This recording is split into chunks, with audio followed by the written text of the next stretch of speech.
guy should start from the wall and then swim this way and see who can get furthest.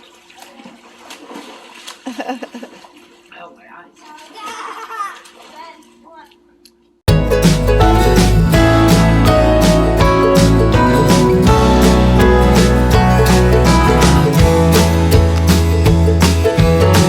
Keep going.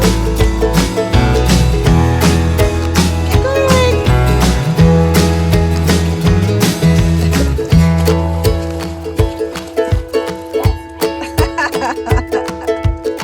Peyton is first place. Callie is second. Ben someplace over there in the depths. And Tucker is investigating the bottom of the pool.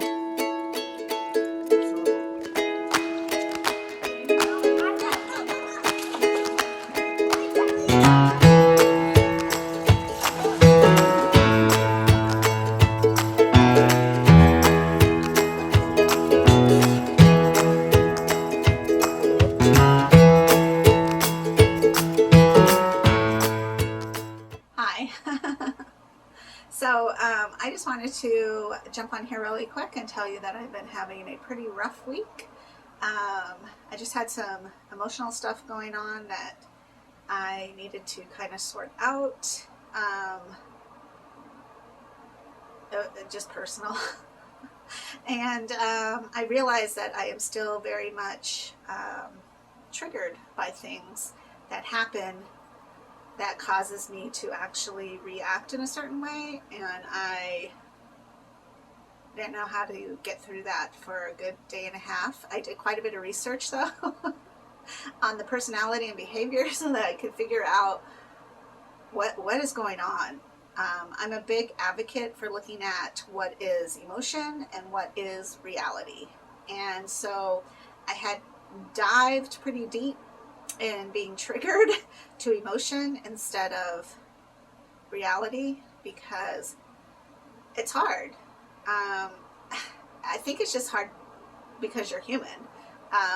We'd like to say like, oh, well, it's because you're a girl, or, women are more emotional, or hormones, or whatever that might be. But I just think it's because we're human. And I had to really evaluate and look at why I was feeling sad and I'm like depressed. It doesn't help either that on dialysis you're sitting for large amounts of time just over analyzing and overthinking and creating scenarios, and it destroys you because you don't know answers, and yet I'm not asking questions because it's really not my place to. And it's nothing terrible. It's just a personal thing. And I did a lot of research because I'm like, why am I still feeling these emotions? Or, what has caused me to feel sad and depressed and lonely and abandoned, some rejection. And honestly, it's just me. It's what I'm conjuring and figuring out. And the reality is I might be right. Like, what I'm thinking could be right. But I don't have any proof on that. So do I destroy a couple of days? Or do I stop, recognize, educate, and then push through it? And I think that's what I had to do the last couple of days, and it was really, really hard. Today I feel better, but I still feel feel those triggers, and it's a little frustrating to me that I do, because I feel like I've changed a lot and grown a lot and have discovered so much more about myself. But honestly, it doesn't help that I have to sit in a chair 6 times a day for an hour overanalyzing, with the freedom to overanalyze everything. So that's just who I am, I guess. And eventually, I know, like, as I progress through it and find answers and kind of chill, I will be able to not feel depressed or sad or lonely and abandoned. which are all really big words, especially when you're adopted. When you're adopted, those are just natural triggers for you to have. And I think it happens regardless of what age you were. It's just something that happens. So I do struggle with that. And I didn't realize that until this week. I mean, I always knew I struggled with it, but I had it under control. I had steps and boundaries and like walls built up to be like, oh no. But you know what I'm saying? Like, I'm the Peruvian princess. You're lucky that I am who I am. But at the same time, I'm still a person. And sometimes I feel like Robin Williams, because he's so funny and he's laughing and he's having a great time, but behind the scenes it's like he's sad. And I sometimes feel exhausted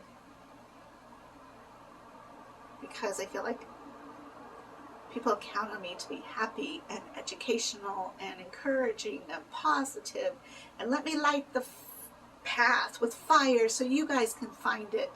You know, all this stuff, and I believe it 100%. But there are times that I need a hug or I need encouragement. It's just kind of lonely at the top. It's a heavy burden to carry a crown and to run a kingdom and to try to pour out to everybody in the world, or whoever's in my world, or whoever's in my kingdom, to encourage them to keep going through with what they're going through. But I do. I get up every day and I do that. So I took a couple days to just chill myself so that I'm not stretched too thin, and that I could self-soothe myself and give myself energy to continue doing all of this stuff. So, and I don't regret it, and I don't want to stop. It's just became overwhelming, and I want this whole vlog to be very honest about my journey with kidney disease. And how does that tie in with kidney disease?